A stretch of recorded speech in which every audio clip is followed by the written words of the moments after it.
as I was getting ready to film this video, my camera SD card plopped into my hot cup of coffee, and I was like, do I take this as a sign not to film? I was like, no, I'm gonna do it. So I made a new cup of coffee. The SD card is drying. I don't know how that one is, but I have another one. And I have some new-ish products here. Majority of this I did receive in PR, but I've been testing some of them. So I have more than a first impressions, but not like a full review, but I kind of just want to sit and talk about some new products today because I have some thoughts. This one's gonna be a first impression. I have been wanting to try this for a long time. It's the Fenty Skin Blemish Defeater. From my understanding, it's like a little gel that you can put on a pimple and wear underneath your makeup, and it almost forms like a film, and then your makeup's supposed to go on top of it nicely. And for me, as someone that picks their skin and often has like little blemishes, this sounds like a product that would really work for me, so I want to try it today. Okay, so it's like a little flexible applicator.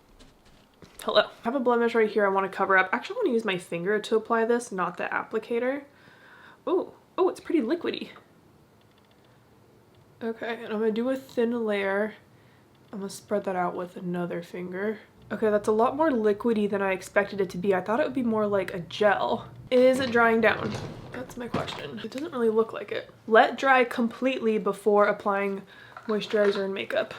I already did have skincare on, but I applied that like hours ago at this point. But this is like taking a while to dry down. I guess I just want to see how makeup's going to apply on top of that, and like I hope it doesn't build up or anything. This is a new launch that I was actually so excited to receive in PR because when I read the product description, I was like, oh, this sounds like something I'm genuinely going to use like every single day. It's the It Cosmetics Do It All Sheer Tint Face Balm. Personally, I don't really like to wear a lot of makeup nowadays, right? So my everyday makeup routine has been very simple, just kind of using the same products, and most days I just want like a little layer of something on my skin to give me a tiny bit of coverage. So the way that I've been using this most days is just applying it after my skincare and just all over with a brush. They sent over their foundation brush. What is it? Oh yeah, it's the 101. So It Cosmetics 101. And for me, this just looks so good by itself because it does give a really dewy finish. This is not something I would recommend if you're trying to do like a full face of makeup. No. This is if you just want to like throw something on your face, even out your skin tone, call it good. So I have two of the lightest shades. I have 110 and 125, and they're still just like not the right undertone for me, but I'm gonna use 125 today. And I'm just gonna use their foundation brush. And you really don't need a lot. I just kind of stipple the brush in there and go straight in. And I didn't even apply a primer. You really don't like need one. You just kind of throw this on and call it good. Ooh, what I was gonna say. Where are you? Okay, the sun blush. This was also why I was excited for this product because, I don't know, last year, 2 years ago, they came out with this sun blush, and this is a really, really nice blush formula. It's like literally kind of the same thing. Yeah, blush and bronzer and 95% solid serum. It's the solid serum that they're doing really, really well, and it has kind of like a cooling just feeling on your skin. So when I applied this, I was like, wait, that reminds me of this blush. So like I was hoping that this product was gonna be, I don't know, like a similar formula to this blush, and I would say it is. So if you're a fan of this, you would probably really like this. Can you tell I'm excited about this product? And it definitely is buildable. Like I've dipped back in a few times, builded up the coverage where I need it. I'm gonna do half my face to show you too. It's just like my skin looks a lot more even on this side and a bit more glowy. I like it. But I just noticed that Fenty is not looking good underneath this. It's like kind of picking up right there, but I'm not upset about that right now. But yeah, I just love how that looks on its own. So this is how I wear it most days, just by itself, nothing really on top. The Fenty looks so bad. Can I like peel this off? You see that?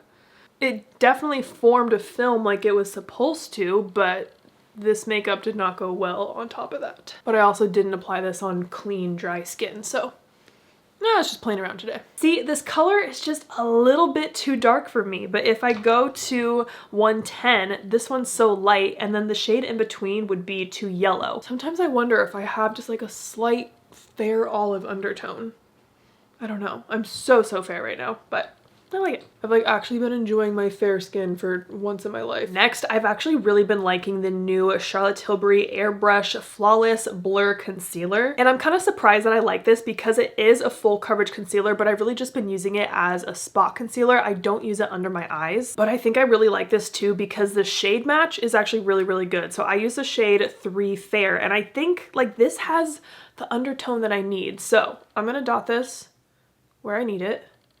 And this is kind of what I've been grabbing for in place of my NARS Soft Matte Concealer, which is kind of shocking to say. But I really have been enjoying this, and I even used this on the day that I did some digitals. I filmed a whole short form video on that really soft, like no makeup look, and this is what I use for that. But then this brush I've really been liking too. I'm just kind of talking about like things I'm excited about. It's a BK Beauty Nicola Rose SN20. I believe there's a larger version, right? Because I've been liking this one too. Yes, they're both the N20. This is a small version. This is like the face version. I'm gonna talk about both of these today. But it has these nice little bristles at the top that I feel like just do a really good job at softening the concealer into my skin. And I use a really, really light hand too. And I do feel like this concealer does actually blur. And the coverage is nice. It definitely is more medium to full. Now we need to talk blush because Too Faced is coming after my beloved Huda Beauty blush filter. I have thoughts. First issue is the packaging. For some reason, this is just like hard to hold and to untwist for me. And then to pull out the product, it gets a little gloopy, and sometimes I get a spray of blush everywhere because you really have to pull. Like, that's a lot of effort. But what I do like about this, see the blush on my pinky. But it picks up a lot of product, but I like that in this case for this type of formula because it's a slightly more liquidy sheer blush. Like this is not like the Rare Beauty liquid blushes. I think we're kind of over that phase. This is a much softer blush. Ooh, oh, it smells too. Kind of like candy. It's also like a cute little heart-shaped applicator. Oh, I want to swatch this shade next to this Huda Beauty one because I actually haven't swatched them yet. I want to see if they're similar. So this one is Love Letter. This is the one that I've been using the most because it's like the fairest, lightest pink. We went over this in Fair. Okay. And then this is Huda Cotton Candy, which is another one. I think I've gone through one of these already. So are these similar? They look really similar. That's a lot closer than I expected. Here we go. Do like that much. And I'm using my BK Beauty 109 to blend this out. I just thought of the days where I used to layer like 3 blushes in one video, 4 blushes sometimes. Now I do 1, maybe 2. Or 0. Isn't it funny how makeup preferences just change? Isn't that pretty though? Like it's a super, super subtle wash of color. I'm gonna do a little bit more. So overall, I am really liking this blush and like its formula and stuff, but it is really, really similar to the Huda Beauty one. And I just don't know like which one I prefer or if this one tops my Huda Beauty one just yet. I'm gonna grab a little bit of my Makeup by Mario Shaping Stick in Fair and use that to add a little color to my forehead. I'm gonna do a little along my jaw too. Okay, my base is looking really good, really glowy. Now I'm gonna grab this NARS Eye Brightener and Night Swan and apply a little bit of that under my eyes.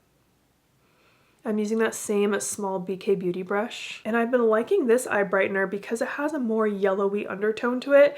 And I feel like when I'm so fair, my under eye circles pull more purple. So I just use this. I don't even really put concealer on top because I don't want it to be too much. Normally, I don't want to set this IT Cosmetics balm with powder. I don't think it looks very good. Like I said, I think this looks its best on its own. Completely on its own, and maybe some cream products on top, but I don't think powder works well on top of it. But I'm adding powder because I want to use a new powder bronzer today to show you. So I want to have just like a little layer of something on, and I'm just kind of lightly setting my entire face. And the new powder bronzer, I don't really like it, which I'm so mad about. It's the new Saie Super Suede Radiant Baked Bronzer. And my first issue is the shades. So I have the 2 lightest shades. I'm gonna grab the lightest one. It's Palermo. It's the Fair to Light. Should I swatch it? Oh, it's like golden-y. Like that's not a good shade for, look how, that looks so bad. It looks orange on me. Okay, this one's the light to medium. And again, it's just dark and orangey. I was excited about this like baked formula, like that sounds really, really pretty, but then also the first time I went to use it, it has so much kickback and like it's so powdery. I'm grabbing this fluffy brush, it's the BK Beauty 104, and I'm gonna use a light hand and put this on. Why does it look okay right now? I still think it's too dark for me though. Like my face does not match my body. I mean, once I get like a little bit of color in the summer, this will definitely work for me and I'll probably get more use out of it then. So I'm gonna hang on to it for sure. But if you are fair, I don't think it's gonna work for you. Look who is back. So apparently Mario brought back the Ethereal Eyes, the original palette. I don't remember what year this launched, but I never got it. Did this come out like the same time as I Need a Nude or something? I feel like when this launched, a couple other palettes were coming out and I was just like, I don't need all these new palettes. So I never ended up buying this, but I know that so many people fell in love with it and clearly enough for him to literally bring it back and I think make it permanent. I did buy the Ethereal Eyes Moonlight palette when this one came out because I did miss out on this one because I wanted to just like try the formula in general. And I've used it a few times. I've done a couple looks with it. I mean, it was good. Like, I just feel like some people were really blown away with his formula, so let's try it today. We're doing an eyeshadow look. I'm gonna lay down a little bit of my Rare Beauty eyeshadow primer. And I'm gonna grab this light neutral shade on a BK Beauty 206, and I'm just gonna use that to set the eyeshadow primer and give me a little bit of a base to work with. I have no idea what I'm doing for eyeshadow today, as usual, but it's probably gonna be a very soft eyeshadow look because y'all know I'm not wearing a lot of eyeshadow these days. So we're in for a treat today. So far though, I am enjoying this shade for setting my lid. Sometimes this type of shade in a palette can pull like a little too warm or too deep, but this actually works really well with my skin tone, so that's fun. I'm liking this more cool tone shade. So same brush, I'm gonna start by stamping this in my outer crease.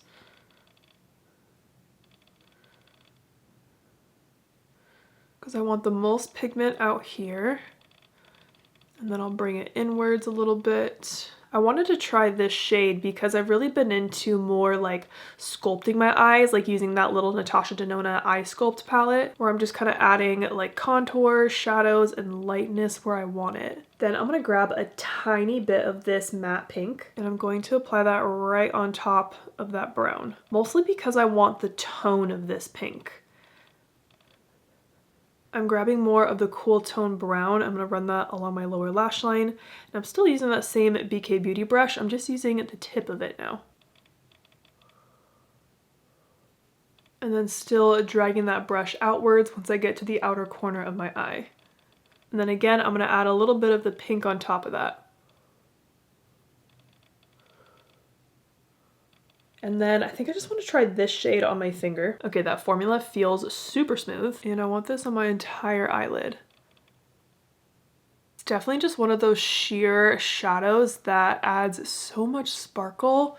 So pretty though. I really like the tone of this shadow.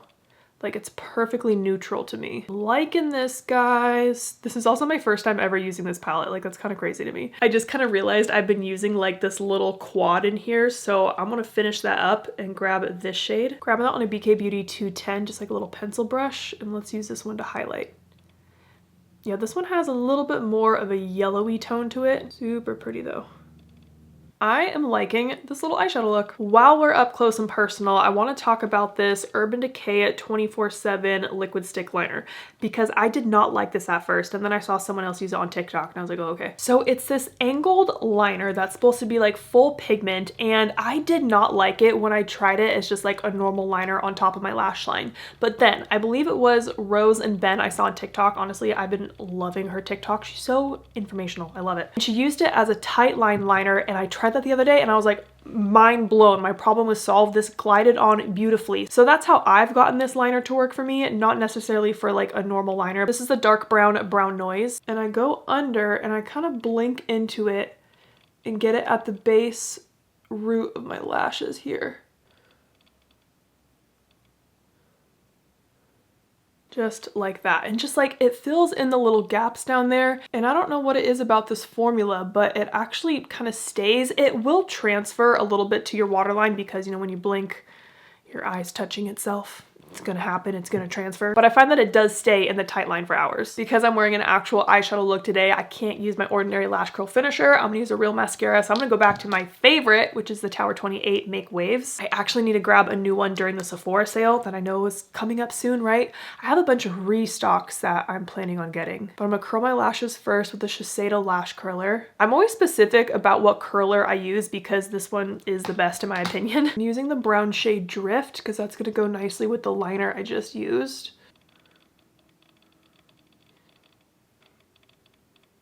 All right, here are both eyes done, and I gotta say, I really like how this eye look turned out. Okay, my skin is still way too glowy. I told you, the solid serum, very glowy. I'm gonna add some more powder. This is the Tower 28 Get Set Blurring Powder. And then this is the larger version of that little brush I was using earlier for like concealer and stuff. So again, it's a super fluffy brush with these little fibers at the top. I just love how it lightly dusts on powder, but like in a more precise way. I don't have any new lip products because I'm still using my Rhode lip pencil and twist.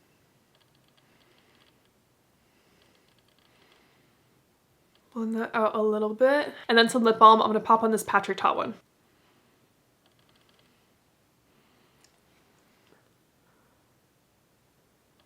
All right, that is the makeup look all finished. I'm gonna go ahead and list and link all the products I used today down below. There were definitely a few winners here that I can see myself continuing to use and probably even going into like my everyday makeup routine. That's gonna wrap up this video. I will see you in the next one.